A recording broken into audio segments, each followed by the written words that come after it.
Oh my God, Rita எவ்வளோ அட்ராக்டிவா அவளோட பாட்டை டெக்கரேட் பண்ணியிருக்கா.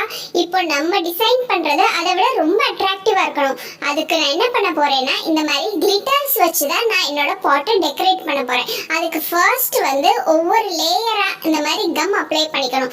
எப்பவுமே ஒரேடியா கம் அப்ளை பண்ணிட்டோம்னா கிளிட்டர்ஸ் வந்து நம்ம கரெக்டா இது பண்ண முடியாது, அப்ளை பண்ண முடியாது. அதனால ஃபர்ஸ்ட் வந்து இப்போ இந்த லேயருக்கு நம்ம அப்ளை பண்ணோம்னா அந்த லேயர் மட்டும் கம் அப்ளை பண்ணிக்கணும். அதுக்கப்புறம் என்ன கிளிட்டர்ஸ் நம்ம என்ன கலர் சூஸ் பண்றோமோ அந்த கலரை ஃபர்ஸ்ட் இது மாதிரி நம்ம ஒரு பேப்பர்ல கொட்டிடணும். கொட்டிட்டு இது மாதிரி நம்ம போட்டோம்னா தான் லேயர் பை லேயரா நம்ம கிளிட்டர்ஸ் அப்ளை பண்ண முடியும். ரியா, என்ன பண்ணிட்டு இருக்கப்பா? இந்த மாதிரி கிளிட்டர்ஸ் வச்சுலாம் பாட் டெக்கரேட் பண்ணலாமா? ரெனி மேம் தான் சொன்னாங்கல்லப்பா, நமக்கு என்ன டிசைன் வேணுமோ அதை பண்ணிக்கலாம், உங்களுக்கு வேண்டிய திங்ஸ் எடுத்துக்கோங்கன்னு சொன்னாங்க. எனக்கு இந்த கிளிட்டர்ஸ் தான் ரொம்ப பிடிச்சிருந்தது. எனக்கு இந்த மாதிரி கிளிட்டர்ஸ் வச்சு ஆர்ட் பண்ணணும்னா ரொம்ப பிடிக்கும். அதனால தான் நான் கிளிட்டர்ஸ் செலக்ட் பண்ணேன். ரியா, நீ செலக்ட் பண்ணிருக்கிற கலர்ஸ் எல்லாமே ரொம்ப அட்ராக்டிவா இருக்குப்பா.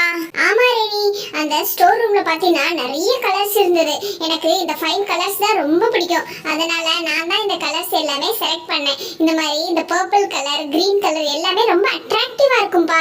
அதனால தான் நான் இந்த கலரை செலக்ட் பண்ணேன். ஃபர்ஸ்ட் வந்து கிரீன் பண்ணியாச்சு. இப்போ வந்து இந்த பர்பிள் வச்சு பாரு செகண்ட் லேயர் போட்டுட்டேன். இப்போ தேர்ட் லேயர் என்ன போட போறேன் தெரியுமா? அந்த கோல்டன் கலர் நல்லா அட்ராக்டிவா இருக்கும், அதுதான் போட போறியாப்பா?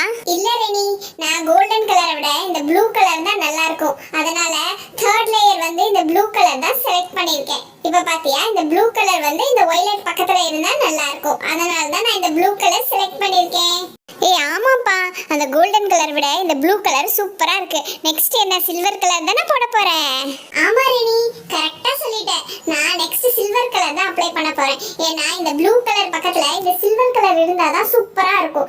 அதுக்காக தான் நான் இந்த சில்வர் கலர் இங்க அப்ளை பண்றேன். இது வந்து நம்ம டைரக்டா இது மாதிரி போட்டா தான் அப்ளை பண்ண முடியும். ஏன்னா இந்த எட்ஜ்ல வந்து நம்ம அந்த பாட்டை வந்து அது மேல வச்சுலாம் நம்ம அப்ளை பண்ண முடியாது. அதனால இது மாதிரி கொஞ்சம் கொஞ்சமா போட்டு இதை அப்ளை பண்ணணும். ஓகேவா? இப்போ வந்து இந்த சில்வர் கலர் முடிஞ்சது. இப்போ நான் வந்து கோல்டன் கலர் அப்ளை பண்ண போறேன். இது வந்து மேல இருக்கிற அந்த டாப் லேயருக்கு கோல்டன் கலர் அப்ளை பண்ண போறேன். இது வந்து ரொம்ப கேர்ஃபுல்லா அப்ளை பண்ணணும். ஏன்னா அது ஃபுல்லா நமக்கு வந்து இது மாதிரி, அதாவது அந்த கிளிட்டர்ஸோட இதுவும் மிக்ஸ் ஆயிடக்கூடாது. அதனால நான் என்ன ஐடியா பண்ணியிருக்கேன் அப்படின்னா, இது மாதிரி நல்லா அந்த கோல்டன் கலரை நல்லா ஸ்ப்ரெட் பண்ணி விட்டுறணும். இது மாதிரி ஸ்ப்ரெட் பண்ணிட்டு நான் ஆல்ரெடி கம் அப்ளை பண்ணியிருக்கேன். அது மேலே அப்படியே இது மாதிரி வச்சு ஜஸ்ட் இந்த மாதிரி ரொட்டேட் பண்ணணும்.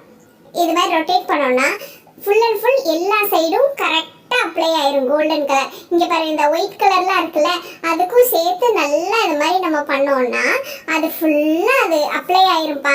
எக்ஸ்ட்ரா இருக்கதை நம்ம இது மாதிரி டைரெக்டாக கூட அப்ளை பண்ணிக்கலாம். ஓகே, சூப்பராக இருக்குல்ல என்னோட பாட்டு? Wow, what a glittery pot, superb. Okay, இப்போ நான் என்னோட பாட்டை பிளேஸ் பண்ண போறேன். ரெட் ரோஸ், இன்னைக்கு உன்னோட பாட் டெக்கரேஷனை இந்த ஸ்டோன்ஸ் அப்புறம் இந்த பாசி இதெல்லாம் வச்சு தானே பண்ண போறேன்? No no no no Renee, நான் வந்து இந்த மாதிரி டெக்கரேஷன்ஸ் பண்ணுறது இதெல்லாம் எனக்கு கொஞ்சம் கூட பிடிக்காது.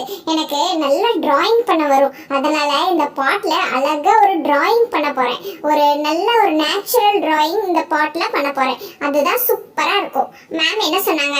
பெயிண்டிங் தான் சொன்னாங்க, பாட் பெயிண்டிங் தானே சொன்னாங்க. அப்போ பாட்டில் பெயிண்டிங் தானே பண்ணணும். அதுக்கு தான் இது மாதிரி ஃபர்ஸ்ட் வந்து ஃபுல்லாக ஒரு க்ரீன் கலரில் ஒரு கிராஸ் மாதிரி வரைய போகிறேன். ஃபர்ஸ்ட் இந்த மாதிரி கிராஸ் வரைஞ்சிட்டு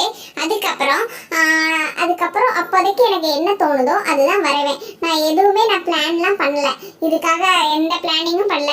அப்போதைக்கு எனக்கு என்ன தோணுதோ அதுதான் நான் இந்த இதில் வரைய போகிறேன். இந்த பாரு, இந்த கிராஸ் ரொம்ப அழகாக இருக்குல்ல, இது மாதிரி க்யூட்டாக வரைஞ்சிடணும். எப்போவுமே எனக்கு டிராயிங்னா எனக்கு ரொம்ப பிடிக்கும். அதனால தான் நான் இந்த மாதிரி ஒரு டாபிக் செலக்ட் பண்ணேன். என்னது, உனக்கு தோணுறத வரைவியா?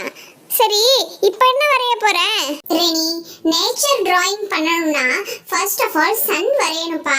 அதுக்காக நான் ஒரு சன் வரைகிறேன். ஆனா இத பார்த்தா சன் மாதிரியே தெரியல. அச்சச்சோ, ஆமா பெருசாயிருச்சுல. சரி வேணாம், நான் இதை வந்து ஒரு ஹட் மாதிரி ஆக்கிடுறேன். ஒரு வீடு மாதிரி மாத்திட்டோம்னா வீடும் நேச்சர்ல இருக்கும்ல, அது மாதிரி பண்ணிடுறேன். ஏய், இப்போ நீ சூரியன் வரையறியா இல்ல வீடு வரையறியா? ரெனி, இது மாதிரி பாட் பெயிண்டிங் பண்ணும்போது நிறைய மிஸ்டேக்ஸ் வரும்பா. ஆனா அதெல்லாம் நம்ம நினைச்சு டிசப்பாயிண்ட் ஆயிடக்கூடாது. உடனே அதே மாதிரி ஏதாவது ஒண்ணு வரைஞ்சு அதை அப்படியே மேட்ச் பண்ணிடணும். அப்பதான் நம்ம பாட் பெயிண்டிங்ல வின் பண்ண முடியும் தெரியுமா? இப்ப பாத்தியா இந்த சன் வந்து எவ்வளவு அழகான ஒரு வீடா மாறிடுச்சுல. சூப்பர் ரெட் ரோஸ், இன்னைக்கு நீ காம்படிஷன்ல வின் பண்ண மாதிரி தான். ஃப்ரெண்ட்ஸ், இது மாதிரி இன்ட்ரெஸ்டிங்கா இன்னும் நிறைய வீடியோஸ் வரப்போகுது. அதுக்கு மறக்காம நம்ம தமிழ் மினி ஃபுட் சேனலை சப்ஸ்கிரைப் பண்ணுங்க.